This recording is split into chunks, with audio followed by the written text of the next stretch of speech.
નમસ્કાર દર્શક મિત્રો, હું જપન શાહ, કાનમ એક્સપ્રેસ ન્યૂઝમાં આપનું સ્વાગત છે। જોઈએ આજના મુખ્ય અને મહત્વના સમાચાર।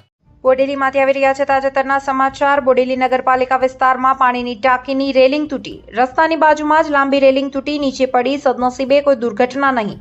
બોડેલીની સોમનાથ સોસાયટીમાં પાણીની ટાંકી થઈ છે જર્જરિત। 30 થી 35 વર્ષ જૂની પાણીની ટાંકી તૂટી, દુર્ઘટના સર્જાવાનો ભય।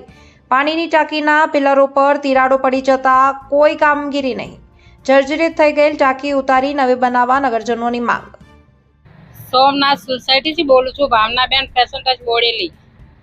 आ हमारी टाँकीना ओरा दौड़ेनी बिल्डिंग હતી, वो पाइपलाइन तूटी गई છે।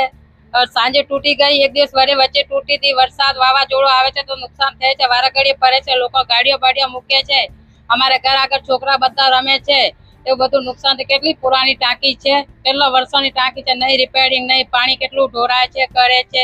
તમે નવી બનાવી આપો કે રિપેરિંગ કરી આપો।